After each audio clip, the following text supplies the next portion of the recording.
Okay, so thank you very much for the fruitful discussion that you had in the breakout rooms about basically yourself, a sort of self-introduction, and also a discussion about your writing process.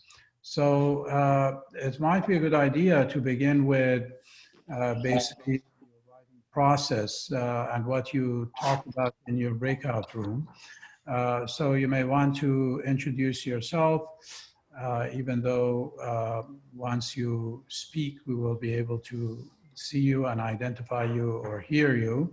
It is a good idea to say who you are and basically what your writing process is like. And if you saw any similarities or what the other group members did, basically were drastically different from yours. So feel free to volunteer.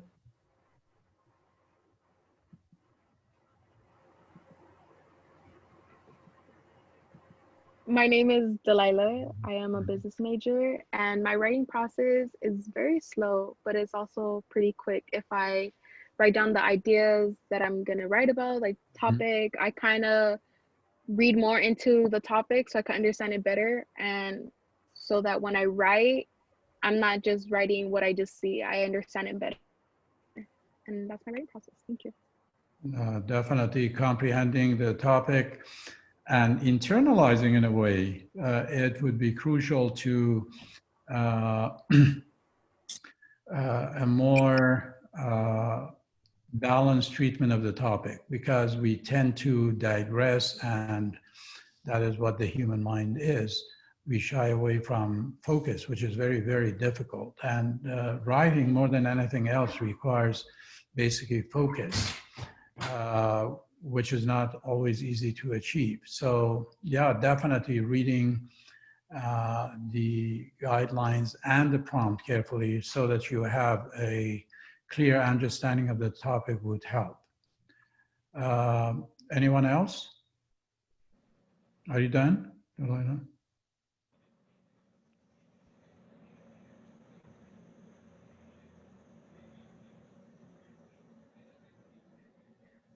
Christopher, hi. yeah, go ahead. My name is Lais, Mm-hmm. and my major is in psychology. Mm-hmm. And my writing process, it's kind of like slow because Mm-hmm. I had this belief that I didn't like to write, and then that I was not good at it. Mm-hmm. But then I realized that I like to write about specific stuff. So I think I am like getting better as much as I keep writing. I journal, so Mm-hmm. that's that's my writing. Yeah. Yeah, definitely. Writing, like anything in life, requires basically passion and interest in a topic that you are thinking about. Without that passion or zest or gusto, it would be impossible basically to do anything. So I'm glad that you approach writing in light of basically what you really like, and it may be a certain aspect of the topic that you may find likable and interesting. So most people basically shy away from the act of writing. As you said, you are slow, which is fine. All writers are slow. It is the question of degrees. But I would say many people really are afraid of writing. Yeah, Um, I was afraid of writing. I was like, oh, I'm not good at it. yeah. So yeah, that is very important because developing a focus really depends on the kind of passion or interest that you have in the topic. Anyone else?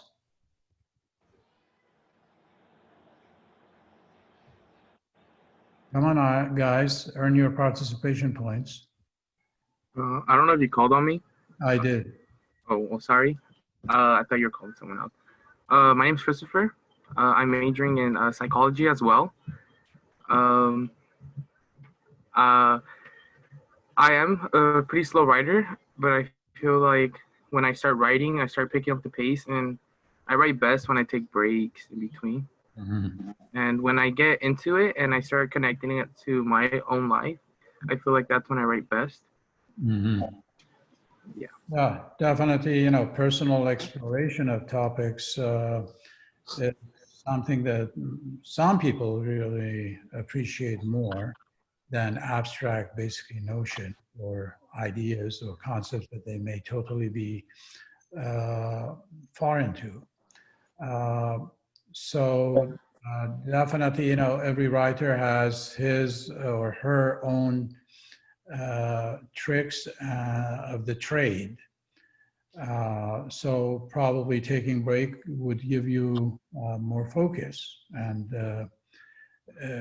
you may get ideas during that break, for instance, to resume the active writing. Anyone else? Hey, good evening, Professor. Yes. Yeah, I'd like to chime in. I, I tend to be more of a fast writer. I jot down notes, and Mhm. I how can I say I take consideration the audience using rhetorical terms. Right. Um, Hmm. maybe an appeal to logic or whatever the topic is taking me, emotions or ethics. I'll try to hit that while jogging down notes at the same time.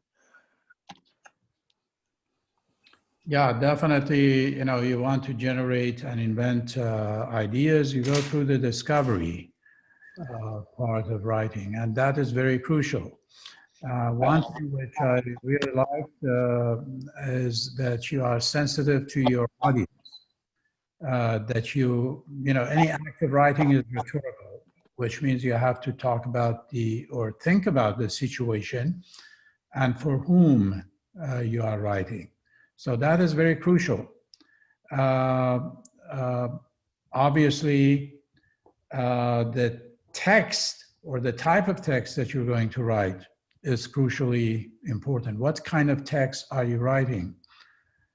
For what purpose and for whom? Those are the crucial questions that we have to ask even before the process really begins, or as the process basically proceeds. Very good. Someone else? My name is Emret, and my major is criminology. And writing essays kind of doesn't really come naturally to me. It takes me a little bit, like a moment to get started Mhm. sometimes. So writing an outline to my essay like helps me a lot to focus on everything that I need to get done. Right. So you write an outline, definitely. Do you write in your particular field a lot? Sometimes, but not a lot. Yeah, so definitely there are some general writing practices and skills that would be applicable to criminology, psychology, business, so on and so forth. It is something that we do. And of course, we write for a purpose. And most academic, basically, writing is something that you have to do for professional or academic, basically, reasons. For writing reports, for instance, for writing a paper on criminology, for writing a paper on psychology. So all these cover different types of writing, and all of them, in a way, require academic formal English, even though each field has its own format, has its own language, so to speak. But definitely there are many commonalities. So learning how to write across disciplines, that's a very important part of this course because we are not going to be, for instance, drawing on, let's say, literature only, even though The Secret Lives of Bees is a novel that you're going to read towards the end of the course and you're going to write a literary interpretation, you are going to experience writing in different basically genres, different types of texts. So an outline definitely would keep you focused. You have a reference frame to go back to. I used to be very suspicious, of outlines, but I'm now increasingly becoming convinced that it's a good, basically, depending on how good the outline is, it could be consequential. Thank you. Anyone else? Michelle?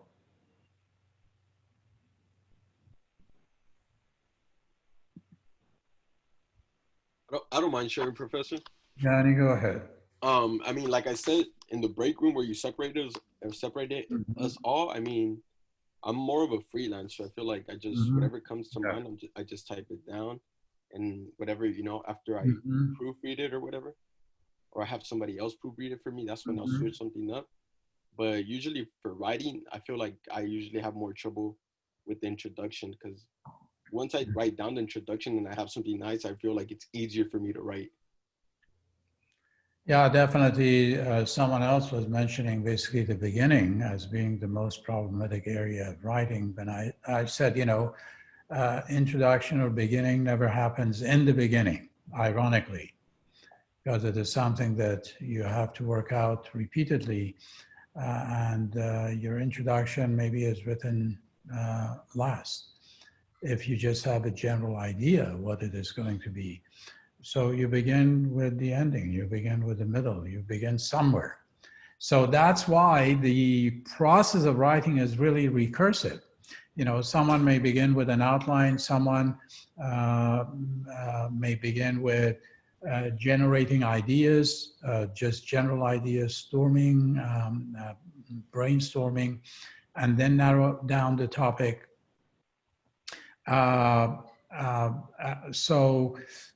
Someone may start researching the topic sooner rather than later. So the process is recursive. And perhaps, someone may go back to the beginning at the end. Do you see what I'm saying?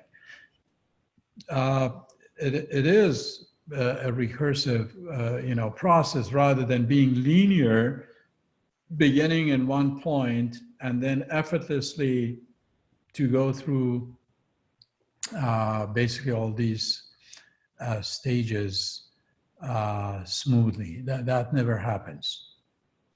Writing is a messy, really, process. One more person? Yeah, I would like to go last. So when I write, I typically just do rough drafts, and then I analyze everything that I wrote and go in and perfect it. But pretty much I just overanalyze what I've written and reread it until I could see certain areas of where I could have, brought better ideas, or just simply just correct my writing. Right. So, we have all learned to police basically our own thinking processes and, as you said, overanalyze. And that could begin with one word choice to basically ideas. So it is good to be critical, but sometimes we may end up being perfectionists to the extent that we really paralyze ourselves. While it is a good idea to be critical, but it is not a good idea to be overcritical of what we write. So thinking about basically the expectations of the audience, both the cognitive, linguistic, basically, not only both cognitive and linguistic, but also the affective or emotional demands. All these would come to bear on the very act of writing. And it becomes really overwhelming.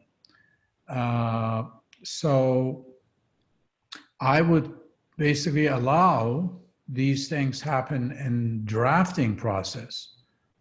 But you could sift through and then remove anything which is not immediately or directly relevant. But you are not going to stop the process. To stop the process would be basically overthinking, overanalyzing, and then that slows you down. At best, at worst, it may just put an end to your process of writing at all. Thank you. So I think the writing process begins with pain. How many of you are excited about a writing assignment initially? Very few people. Most people try to avoid the pain. So most people really panic. English 101, panic time. So I don't know how many of you are here with great enthusiasm, zest, and gusto. Probably very few, if you want to be truthful. And why? Because writing is the last thing. And that is how we have become socialized, because writing is presented and promoted as something extremely difficult, draconian. It is like Dracula, which sucks your blood. And definitely it begins with pain. And ultimately, it is going to end with pleasure if the end product is satisfactory. Now, someone I read somewhere had likened writing to the act of giving birth. Now, men, unfortunately or fortunately, do not give birth. So this is what women do, and some of you are too young, I don't know. There are mothers. Do we have mothers amongst us? Yes? So anyway, giving birth is very painful, I hear. And it is a very painful experience, but when everything goes well and delivery is done, ultimately, it is one of the most pleasurable experiences in the world. So this is a metaphor, likening basically the act of writing as giving birth. So it really begins with pain and then ends with indescribable pleasure if everything goes well. But in between, you have basically recursive processes, such as generating ideas and then narrowing down the topic, for instance, going through the discovery, developing the first draft. But before the first draft, you may find out, oh, I need to do additional research and find sources that are relevant to see what other people have written. Perhaps you finish the first draft and then you realize, oh, I need to do, for instance, additional research. Writing is a very humbling experience, no matter how qualified you may consider yourself to be in a particular field, such as business, psychology, art. You know, if you sit down and write for 15, 20 minutes, you run out of ideas. Therefore, you need to regenerate. You have to, in a way, enrich, enhance your knowledge about the topic. And that's where basically research comes in. And it comes in at different stages in the act of writing. So the process, you read, reread, you write, you rewrite, you build the first draft, and then you revise. And then when you are revising, all of a sudden you realize, oh, you need to, for instance, take care of some proofreading and editing tasks. oh no, I really need to check into this particular source. I'm not sure if it is relevant. I have over analyzed this. I have to take out basically these bits and pieces of information. So the process is really a recursive one, not a linear progression of ideas or processes. So when you were thinking about basically your process of writing, you probably thought about what you have been told, what you should do, rather than what you actually do. Hopefully, during this course, which is a process-based writing course, you could refine your reading and writing practices. But there is no singular, uniform way, fortunately, for the act of writing. Writing is a messy, basically recursive, and in some cases, a very chaotic process. So with that introduction, let me take you to the course website. Do you see my screen? Yes. Yes. Okay, have you seen the syllabus? Yeah. Yes. So let me just introduce you basically. Let me go to announcements. I had sent you an attachment. Had I sent you an attachment? No?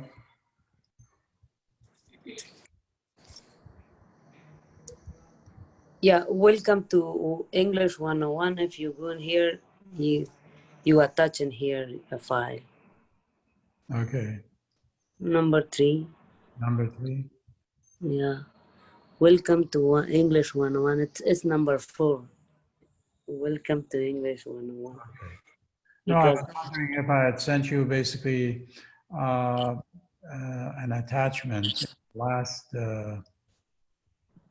The last actually email or announcement that I had sent you.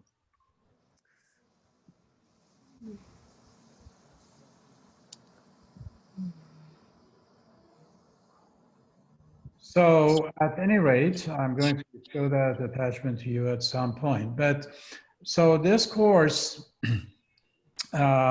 is really the first time that is being entirely taught asynchronously online, but I thought having some Zoom sessions would be beneficial, if not for everyone, but for quite a few of you. So we could have some Zoom sessions, not on a weekly basis, but if that is what the general basically interest and proclivity is, I don't mind basically meeting through Zoom as well. But the office hours definitely would be Zoom based, an hour before basically the class time, which means from 6 to 7 on a regular basis on Mondays and Wednesdays. And if this class basically is to be kept apart from the other one, I could combine the two, but I thought it would be too overwhelming. So we do have the office hours for individual questions about basically your essay, so on and so forth. So I hope that most of you, if not all of you, have used Canvas. It is very easy to use as long as you know how to use it. So I'll be using announcements quite frequently, at least once or twice weekly. There is a function that is very, very important for this course, and that is called modules. Do you see it? Yeah. Yes. Okay. Open modules. So Canvas protocols and know-how. The syllabus again is here. And as I said, the course has been organized according to modules. And I thought these modules would make more sense if we just follow the sequence of the syllabus and in accordance with the genres that we are going to be reading about and writing about. The first one is called Remembered Event Essay. That is the genre. So that would be module 1 with a series of activities. So there are guidelines. This is basically, this could be moved up. English 101, module 1, unit 1. So could someone read this to me? Let me see if I can enlarge it.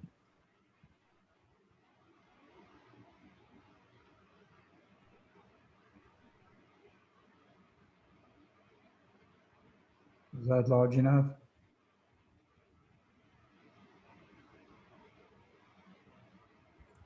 You don't have any volunteers?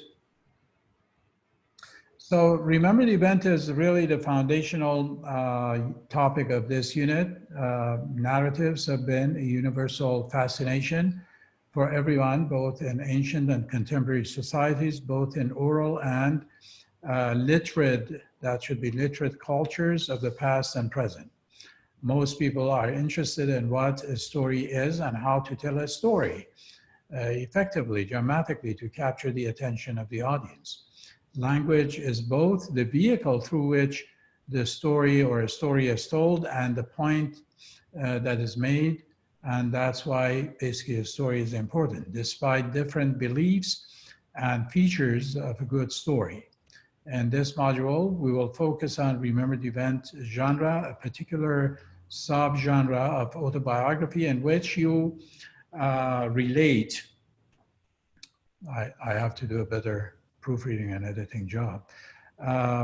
You relate a memorable and transformative event, an event that changed your life or vision by sharing your personal experiences, and through different basic activities, you will learn to appreciate and approach this form of expository writing, a form that is not driven by traditional thesis, but a point that is to be conveyed through and throughout the story. So I will basically introduce the prompt to you, but you're going to write a remembered event essay about a transformative event that changed you in a way, an event that happened in the past. It happened to you. So definitely this would be the outcomes, define and decide the remembered event. As a genre, you will learn how to use some of the key terminology. You will learn about the components of a remembered event essay. You will learn how to frame the story more effectively. You appreciate the rhetorical impact of narrative writing. You consider purpose and audience. You would be aware of how you present yourself in a text. You would seek topics and subjects on which you have some authority because it's a personal experience, and how much of a difference writing from personal authority makes in this essay. You have to chronologically sequence your essay and shape the structure of your story meaningfully. So as you could see, first we have an introduction to what this module, this genre is, and then the expected basically outcomes. So these are the activities that you're going to do. Activity 1, read the introduction to St. Martin's Guide to Reading and Writing as you reflect upon your own writing process. That's what you were just doing. And the fundamental questions that is raised about the purpose of writing in that introduction. That introduction really is more about the act of writing, why we write, how we write, for whom we write. So writing and genres, this is an outside source. Introducing the first essay, the prompt. Could someone read the prompt to me? Claudia? Yes. No. Read the prompt and familiarize yourself with the features of the genre. Do the readings in light of what you're going to be writing about. Pay attention to the strategies used in each essay in the chapter on remembered event. Which is chapter 2. I'll show you. I have already put chapter 2 on Canvas in case you don't have the book. And what is the prompt? Could you read it? Write an essay about an event in your life that will engage readers and that will, at the same time, help them understand the significance of the event. Tell your story dramatically and vividly. Yeah, so I do have some additional, basically, resources for you here. So, St. Martin's Guide to Reading and Writing. It's on Canvas. This was a link. I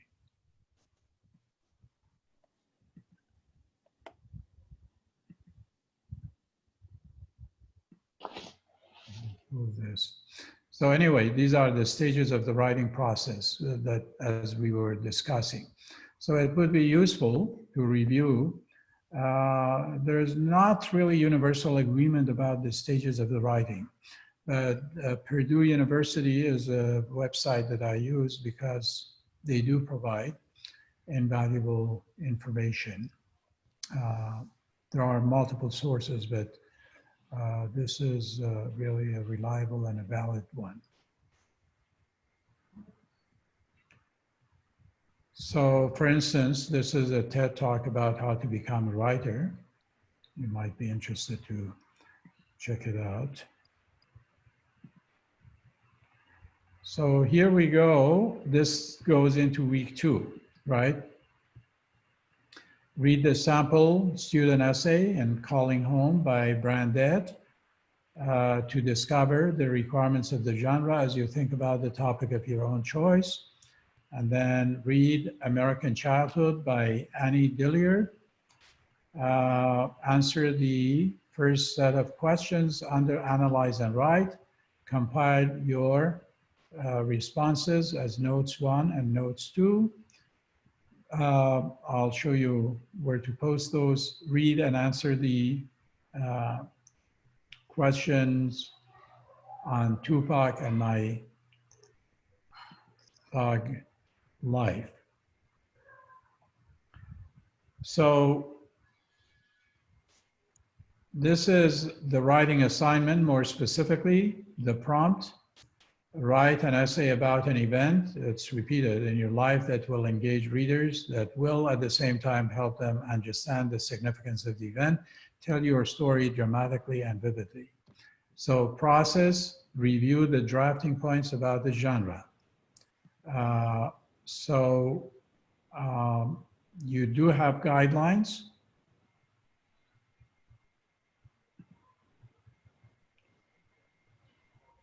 So this is what I was looking for. Do you see this? Chapter 2 of the St. Martin's Guide to Reading and Writing.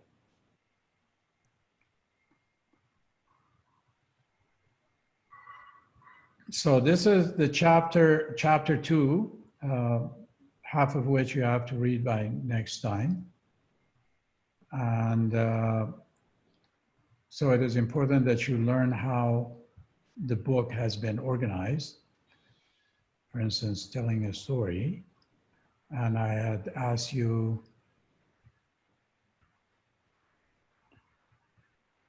this is still the introduction. So Calling Home. This is a typical, actually it is a student essay. You will read this. This one, every time we read about the genre, the first essay is annotated.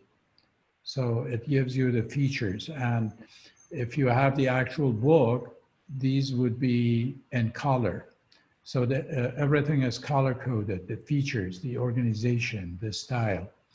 So by learning about the ways in which each color has been used, you will develop a more focused concentration.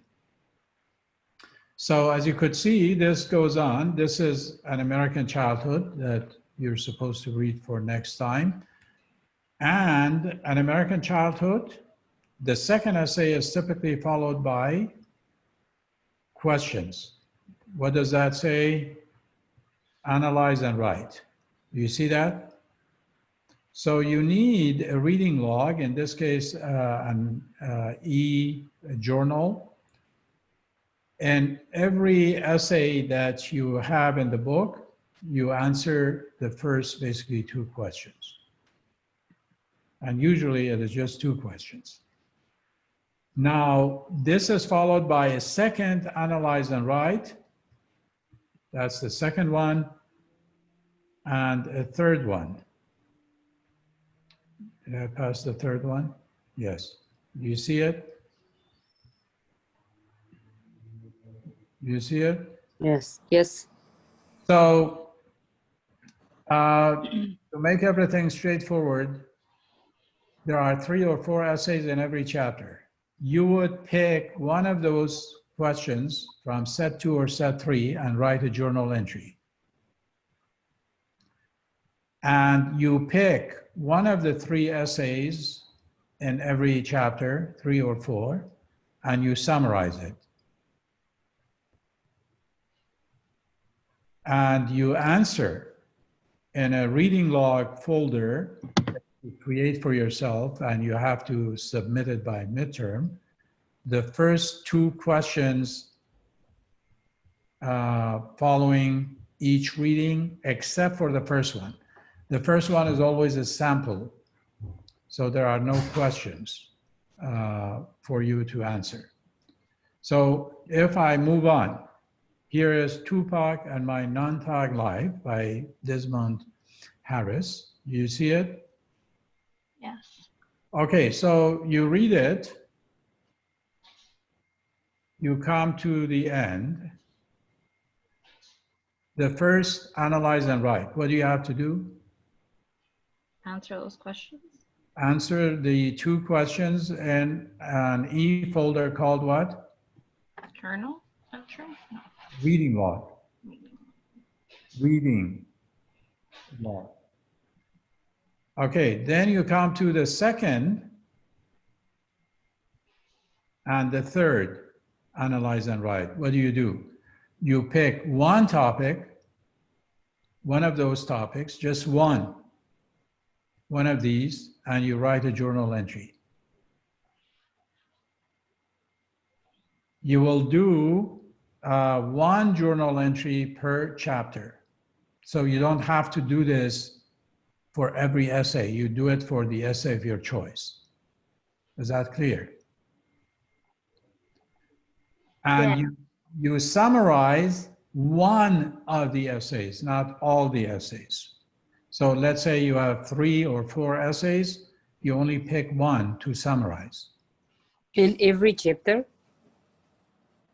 Yes, and we're going to basically read 5 chapters. So totally you would have how many journal entries? 5. How many summaries? 5. How many reading logs? 5. Now with the reading logs, it is different. With the reading logs, let's read a compromise. What I had in mind was that you would do that with 3 essays. But I think I would be happy with 2 essays of your choice. And when I say that, you don't have to answer all those questions. You only answer what? The first set, which contains 2 questions. So totally it will be how many reading logs? 10. 10. Are we clear about journal summaries and reading logs? So you have chapter 2 in case you don't have the book yet. Let me close this and show you where you can also find it.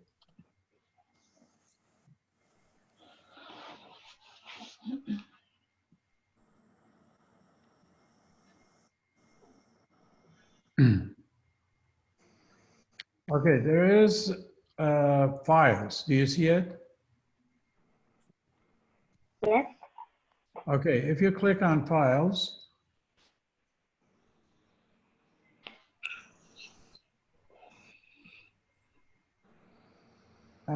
you should be able to find it here. All the course materials would be found here. So, you see it? Yes. Okay, so you can find it here. And I have also put the link on that basically attachment, which I thought I had sent you. Maybe I sent it to the other section. But if you can't find it there, you could just go back to modules.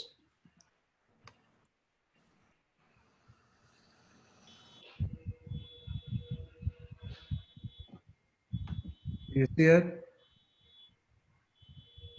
St. Martin's Guide to Writing, Chapter 2. Yes. So you can't really miss it. Any questions so far before I talk about the essays? So again, what I said, the course has been structured according to the genres. So the first one is a remembered event. If I go down, scroll down, the second one is what? Profile, I think. Profile. Let me see. And the third one is Explaining concept. explaining concept. The fourth one is argumentation. Here I have some reading, basically practices. I will be posting lectures, such as, for instance, tonight's recording, Zoom recordings,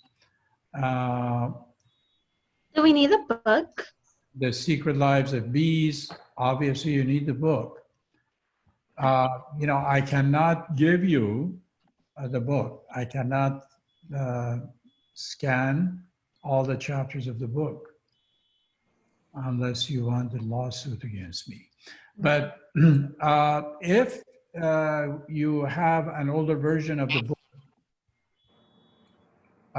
that would be basically fine. It is much cheaper.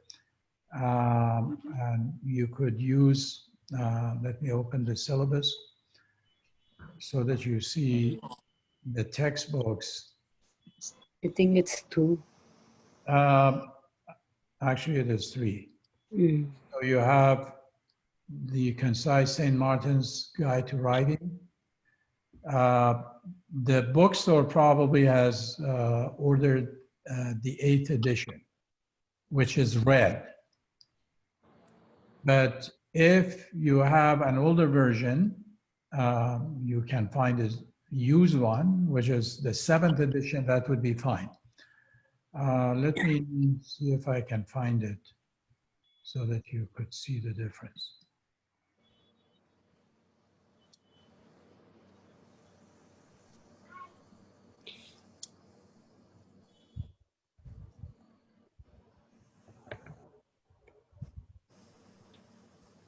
Okay, so do you see this one, the red one?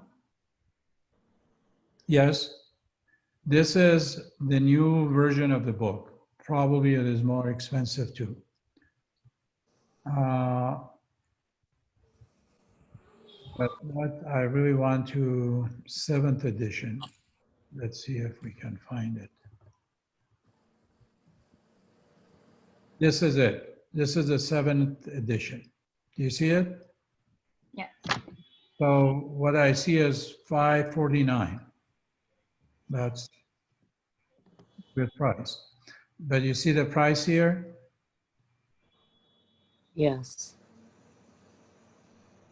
So we may basically experience a bit of basically problem, but that is okay in terms of basically what to read, as long as we read, let's say 3 essays within that particular genre, we would be fine. And to be honest with you, with new versions, they really add or take out an essay or 2, but the content is generally the same. This is not too old. It goes back to a couple of years ago. Okay. We should buy 3 books, yeah? Okay, going back, so we have the rules for writers.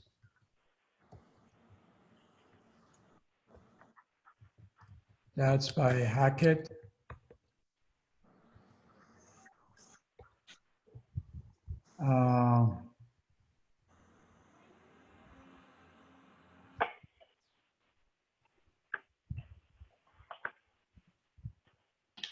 So this is the book. It also comes in various basically versions. If you have a version from a previous class, if it is not from the Middle Ages, that should be fine. Yeah, this is the second book, and then The Secret Lives of Bees.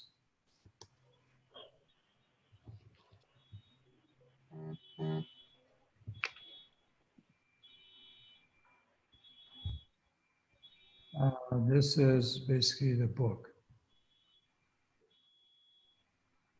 which is pretty cheap. I mean, this one is for $3.88.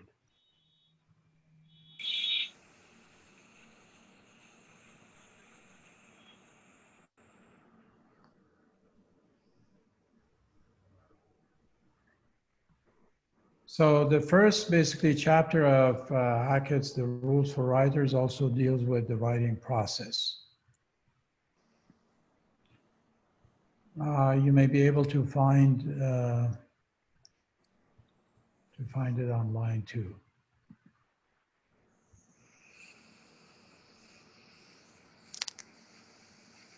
Okay, so in terms of the essays, does anyone remember how many essays you're going to be writing? 5. Yeah, totally 5 essays. And the sequence that is on the syllabus, we would begin with definitely remembered event essay, followed by the second essay, which is a profile, concept essay, and then within argumentation, we will write proposing a solution. This is a research basically paper that you are going to be working on. And the final, which is supposedly in class, would be about the secret lives of bees, but you will be given the prompt 2 weeks prior to the final examination so that you prepare basically yourself for the final. So summaries. So basically I have a question. So basically we're gonna have to read the book, the whole book, and then do the essay, right? Right. Okay. Okay, so you're gonna give us a question, or it's gonna be about our opinion, personal opinion about the book? So it is really about a theme that you find in the book. We'll talk about basically how to appreciate, critically appreciate, and interpret literature. But the prompt is going to be about your choice of the topic. You find a particular theme in the book that you would be writing your essay on. Okay, so it's kind of analysis fiction, something like that. For instance, if it is about racism, if it is about feminism, if the story is about, for instance, motherhood, maturity, coming of age, you know, you pick one of these themes and write about it. Okay. Yeah, sounds great. Okay, thank you. Right. So online lab, right now, actually, you do have online lab. I have integrated the information into the syllabus. I encourage you basically to use those services. The library also has interesting and relevant workshops, especially when it comes to writing from sources, which would begin with the third essay in particular. I encourage you basically to use the online tutoring and workshops. You're supposed to do three of those. And as you could see, there are 50 points. So what you are going to do is basically to write a brief summary of what the workshop, for instance, was, and a critique or an evaluation of how it went.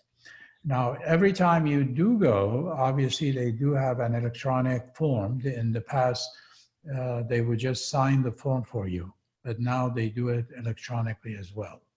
So that would be an indication that you really attended the workshop. And we have to attend 3 of those, right? Yes. Writing labs. When's the first homework assignment? That's a very good question. So what do we have to do? We have to go back to the module, right?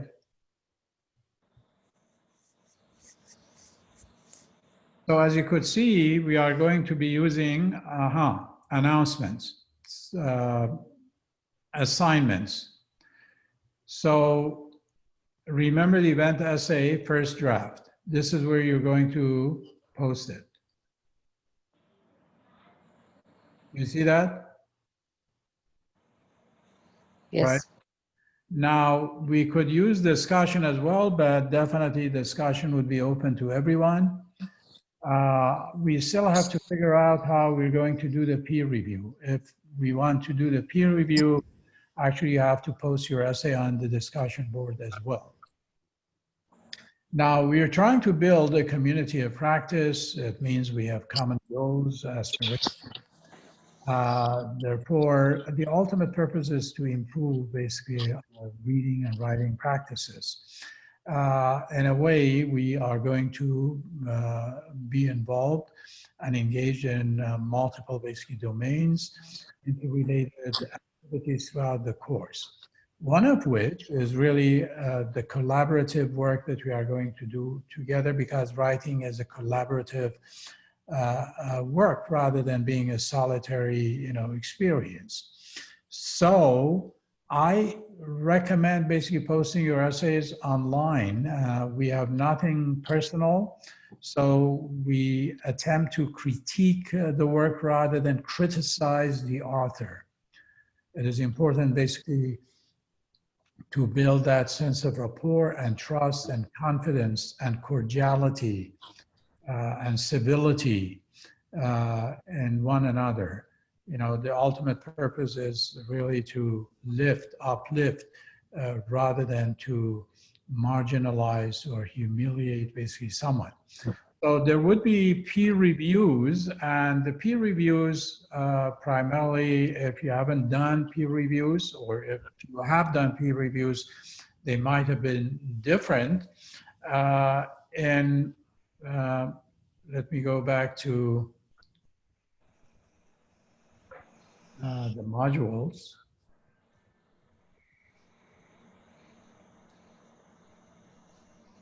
So if we go down to week 2, where was it? Okay, so this has to go to the very top of this module. I couldn't figure out how to move it up. So this will take you to week 2.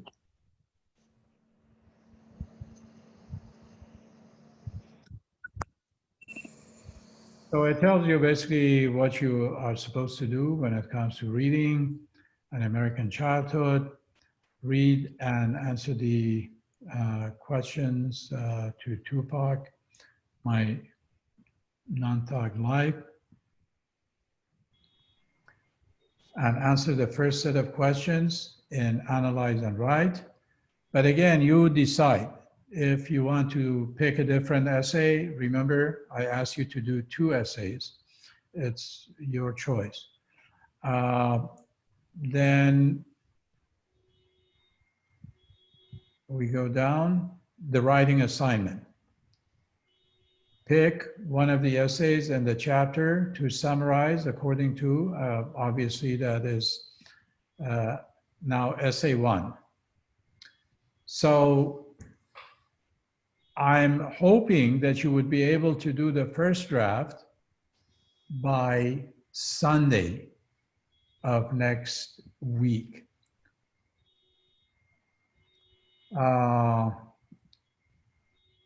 So this is a prompt process. Review the drafting points about the genre, writing a first draft, and this is in St. Martin's Guide. Write the first draft, post the first draft to both discussion and assignment by Sunday of the third week. Okay. So you are going to be posting it by the Sunday of the third week. But definitely the sooner we start, the better. But I just noticed I've given you basically 2 weeks to work on this essay. But beginning with this coming Sunday, I mean, you could post it. There is no time constraint as to when you can post it under discussion and under assignment number 1. So this is what the process is.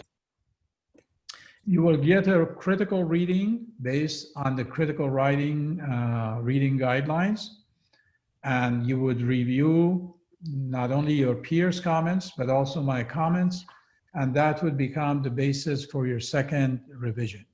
I usually do not grade the first draft unless it is satisfactory, but I always would give you ideas how you have done and what grade you are expected to get.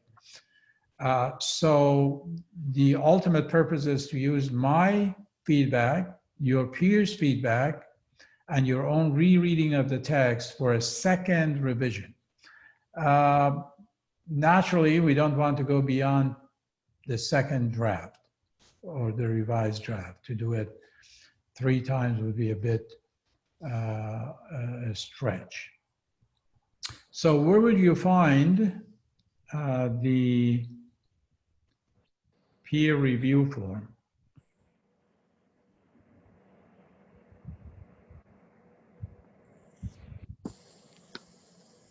Let me go back to the module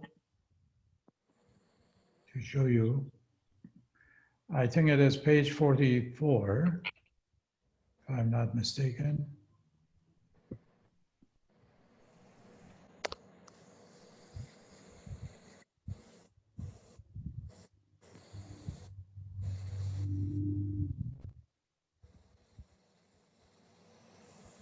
So we have to really finish this book. I mean, this chapter.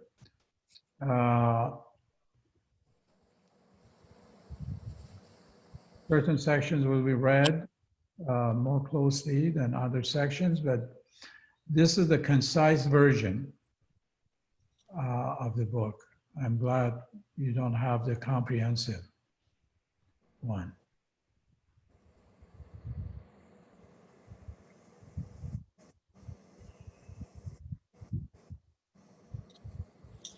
Okay, do you see that? Could someone read this title to me? And the, oh, I enlarged it. So what does it say? A critical reading guide. Exactly. So every chapter has a critical reading guide that you are going to be using for the peer review. So everything that you need can be found in the book. That's why there will not be so many, not actually handouts. There will be lectures, lecture notes that would be in the form of PowerPoint, or perhaps, I could produce videos. For instance, it could be just a Zoom session like this. I could talk about the Remember the Event essay, and we could record it. So, but when it comes to the peer review, this is the form that you use, and it is page 39. I mean, I enlarged it, but and the average size, it is, I think, page 44. And this is the 7th edition of the book, I think, not the 8th. It's not the red one, it is the blue one. But there is no difference between the new version and the old version. The critical reading guide is the same.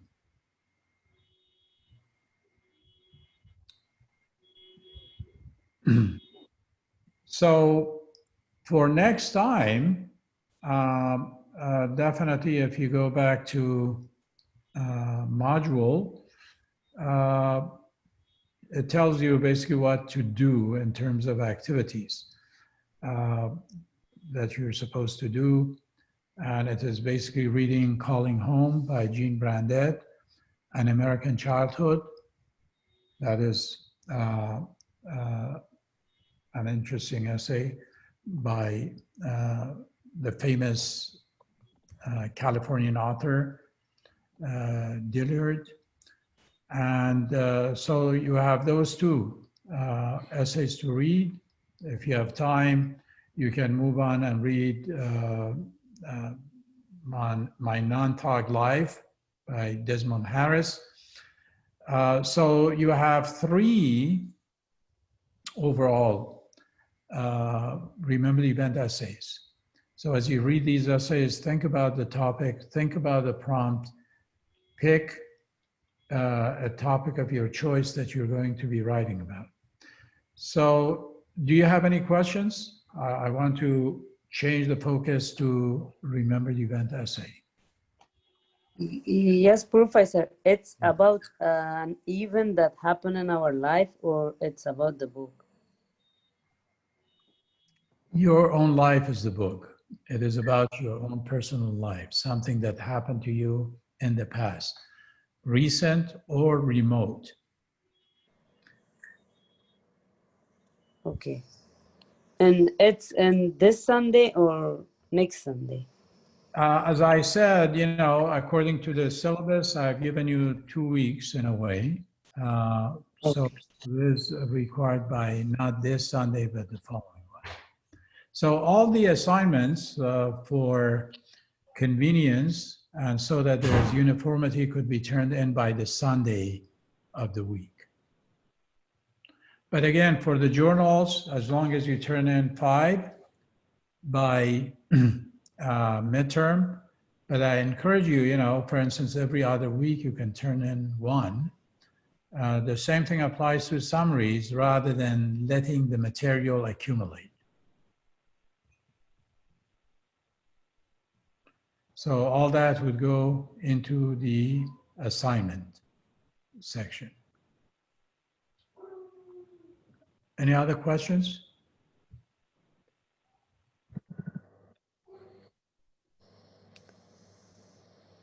Do you want the first draft of the remembered event this Sunday that's coming up? I think, you know, it would be useful, but because I just looked at the module, so it has been stated that it is due by Sunday of the 3rd week.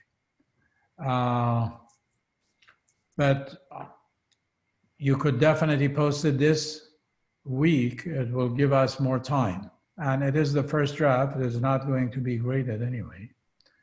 But it doesn't mean that you really should not think about the topic seriously. Anytime you are writing, treat it as if this is the last chance that you have to write it. Then you would put in your best, basically, effort. But I leave it to you. Okay. Thank you. So these are the objectives for writing the remembered event essay. You want to write a meaningful story. You want to appreciate the rhetorical impact of personal writing, narrative writing. You want to consider your purpose and audience when you select your topic. You want to be aware of how you want to present yourself in a text, you know, based on the kind of language that you're going to be selecting, using consciously or unconsciously. You want to seek topics and subjects on which you have some authority, and you want to sequence the actions chronologically, and you want to shape the structure of your narrative meaningfully. So the real purpose is really to tell a story compellingly, but a story that has a point of view. So you want to use a consistent point of view. You want to convey the significance. What is the theme? What is the significance of this story that you were saying? Have you ever been in a situation that you have somebody, you know, passionately tells you a story, and then you listen, and then at the end you say, so what? You do not want your readers to ask that question at the end of your story. So you have to answer the so what or the point of the story gradually, cumulatively throughout the story, rather than imposing it at the end. Oh, this is what I learned from this experience. I mean, that is really writing about an embarrassing experience, a frightening experience, the kind of writing that you did, for instance, in high school or elementary school. You know, you wrote a paragraph or two. So the point of the story has to be built. When you read Calling Home, which is really about stealing a pin for which, I don't want to spoil the story, but you will realize what the point of the story is, but the point is really gradually built into the story. And you want to develop a basic understanding of quotations. Jean Brandet uses basically dialogue with her sister, with her parents, with the police officer, the security guard, so on and so forth. It is important basically to have or to integrate dialogue when it comes to the people who are involved. So, and of course you want to make your writing process analytical and recursive.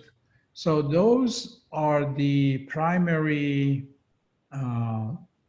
objectives. There is basically a couple of sample essays for you. There are problems, projected problems that may appear in your writing and you want to avoid those. Here is the prompt and here are the guidelines.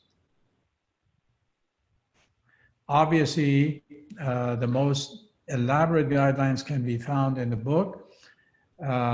It really guides you through, but this is just my rendition. Could someone read this?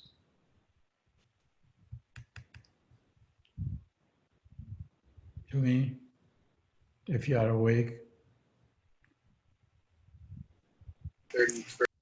Go ahead.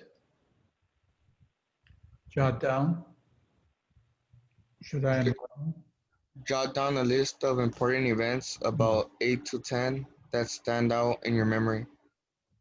Mm-hmm. Continue. Cross out all but 5. Mm-hmm. Number 3, cross out all but 2. Mm-hmm. Number 4, once you pick the important event, yes. Review its significance. Number 5, free write for 15 minutes as you imagine the event like a frozen picture in time. Mm-hmm. Number 6, describe all the important scenes, key people involved in minute details, sensory details, sense verbs and specific action verbs to help readers see, hear, feel, and even touch things with you as you relate the event. Number 7, capture some of the dialogues you had with the characters involved rather than simply reporting. Mm-hmm. Reporting, be selective in using dialogues that reveal the underlying meaning of remembered event. Mm-hmm. Number 8, reflect on conflicts and tensions involved and the ways in which the climax of your remembered event reveals the conflicts clearly to your readers. Number 9, your ending should highlight the significance of the event and what it is that the event revealed to you and made you who you are now. Number 10, the significance of the event should grow out of the story rather than imposed on the storyline at the end. Right. Okay. So this, may help some of you. but elaborate guidelines, not these guidelines, can be found, additional guidelines can be found in the Remembered Event Essay Chapter 2. So as we go along, going back to the modules, you should be able to find anything and everything that you need under basically the module for that basically week. I think every module would take us about 3-4 weeks.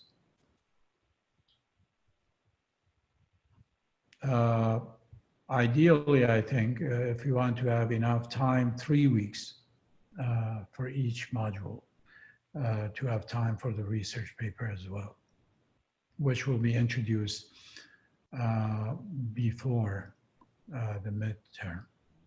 We will not have a midterm, but literally speaking. So is the purpose, the scope, and the organization of the course clear to you?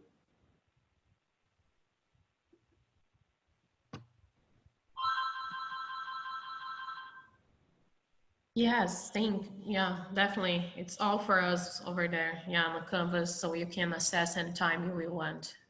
I mean, for myself, it is. Right, so one question is, are the workshops due online?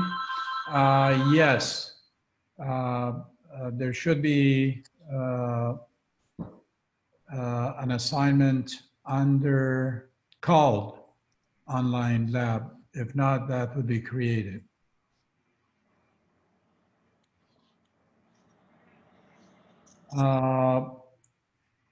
So the question is, can't we do peer reviews via Google Documents? I think that could work.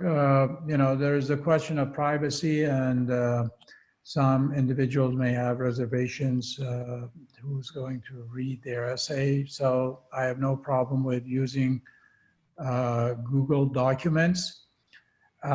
One thing that you have to be careful about is, and I really don't like the idea when I'm sent an essay, then I need to seek the permission of the sender or the writer to find access to the essay. Canvas is very user-friendly and it could be used, but again, the question of privacy and confidentiality remains when it comes to using the discussion for reviews and critiquing. So I definitely would allow that, even though I encourage basically more an open forum and trying to create that community of basically practice. You probably would be more inclined to accept a critique from your classmates than, for instance, not from me. You probably would welcome that, but you don't want that to be visible, for instance, some of you or most of you, to everyone else.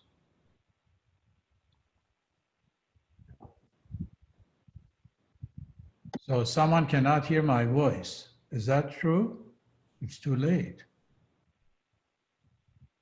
Can you hear my voice?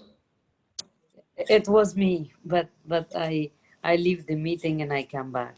Come on. When you left the meeting, of course you couldn't hear my voice. Or you left the meeting because you couldn't hear my voice. Yeah, I couldn't hear your voice at the first.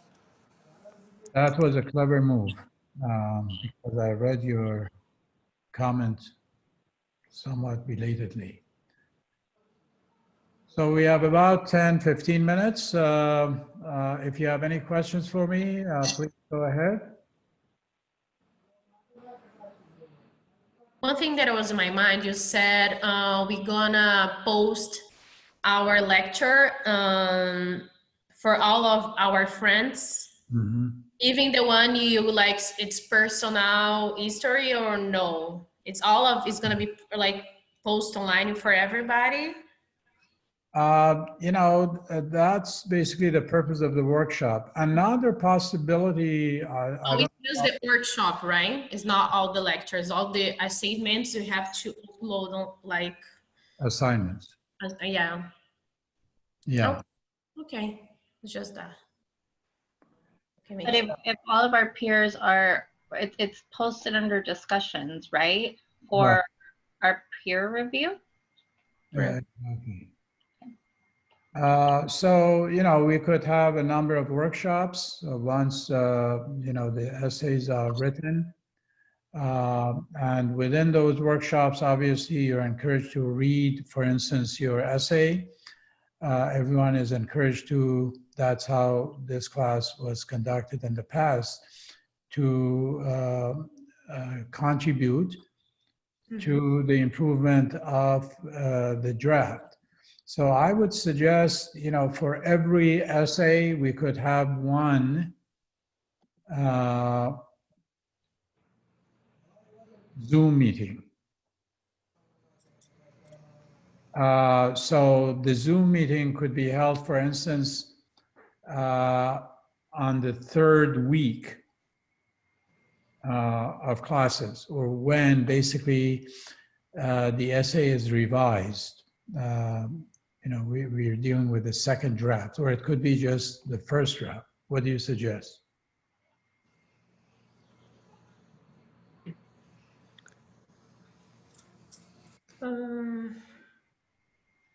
So it would be every maybe 3 or 4 weeks, we will have a Zoom meeting. And the purpose of the Zoom meeting would be just workshops about that particular essay. Yeah, I'm fine with that. Yeah. Hmm? You're gonna be available for the office class hours as well, right? Yes. Like discuss with you and like Right. the essay and what we need to improve, right? Definitely those workshops would be voluntary Okay. because the course has been announced to be asynchronous and online. So it wouldn't be mandatory for you to attend those workshops. Okay. Okay. Definitely, I would appreciate if I ask you for a copy of your essay, and if you don't mind basically sharing it, I would definitely appreciate your contribution, whether you're going to be present in the workshop or not. That would be great. Okay. Yes. Is there a way that you like your essays formatted? The formatted essay. What's your question again? How do you like your essays formatted? Like Oh, MLA okay, yeah. or? The English departments basically have a clear bias, preference towards MLA. You know what MLA stands for? No, I do not. Modern Language Association, MLA. So there is a wealth of information, and I've also provided a link. We will talk about basically those conventions. As a matter of fact, both books, the Rules for Writers and also the St. Martin's Guide, Concise Guide to Writing, they do have separate chapters. And these days, you could definitely find the information within a click. So MLA, even though we are going to write in 3 or 4 subgenres that, for instance, could use APA, which is American Psychological Association. Quite a few psychology major, they use APA rather than MLA. So if, for instance, you write a paper and you want to practice, let's say, the format of APA, just let me know if that is what your preference is. Now, I am by profession a linguist, and in linguistics,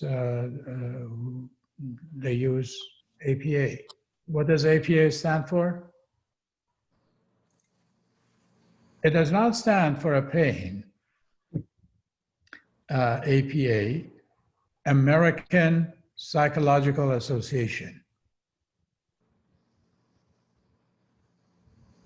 So what does it stand for? American Psychological. Mm-hmm. What was it? I don't remember. Don't forget the association.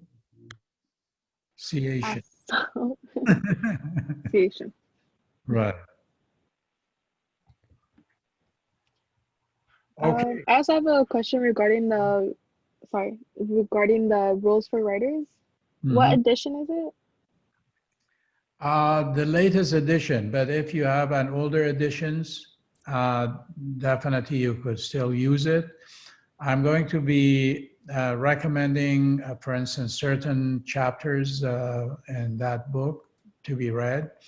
And if you have stylistic problems dealing with grammatical, mechanical, punctuation, that definitely could be tackled by referring to an older version of the book as well. So I don't know if online versions could be manipulated, or you could write notes, and now there are these possibilities. So the benefit of the newer version is that it has updated MLA and APA conventions. But the grammar basically hasn't drastically changed, and language doesn't change so rapidly. But of course, if it is the first rules for writers, definitely we have seen some significant basically changes, at least in the area of new words, new concepts. Social distancing, for instance. How many of you knew what social distancing is?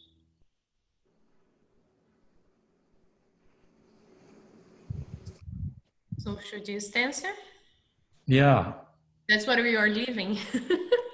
Yeah, that's history now is divided into parts, two parts. BC does not stand for before Christ anymore. It stands for before Corona. I got it.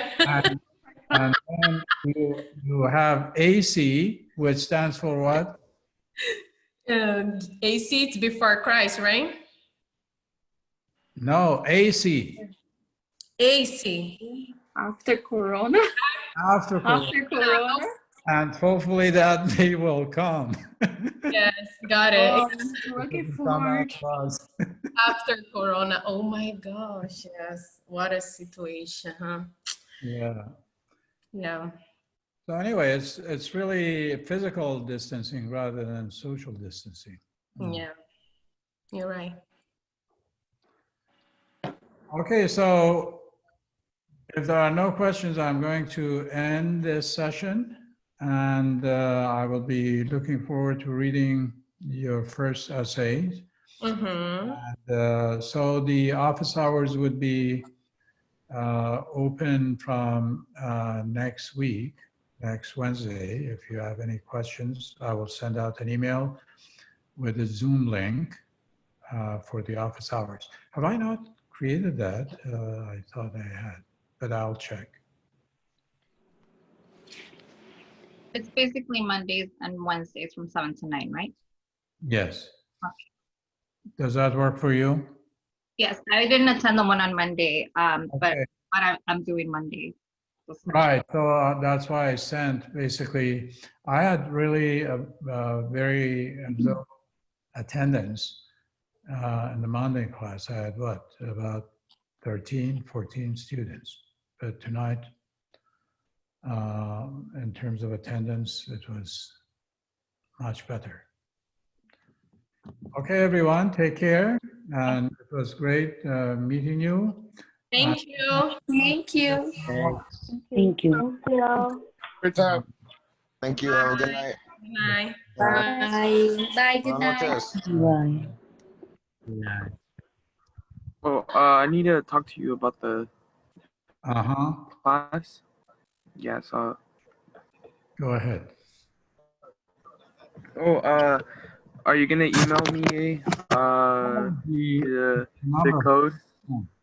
I'm glad you caught me right in time. Let's Yes. see if I can find the number for you. So Christopher? yeah. I know who you are. Hold on. CSU ELAC.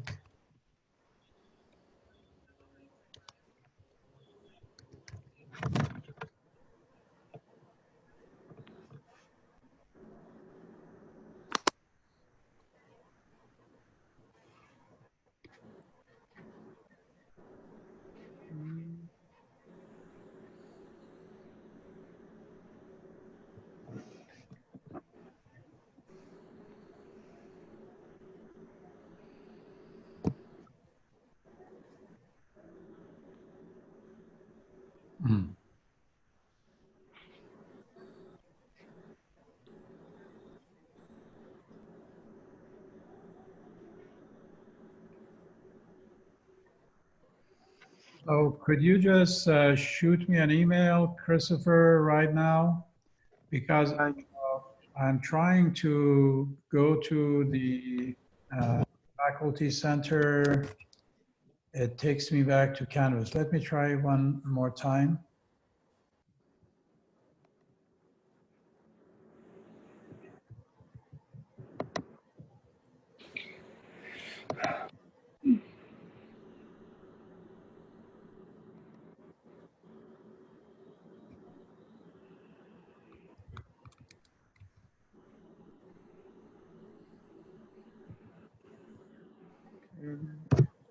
Okay, before I do that, let me just finish recording because there's no point.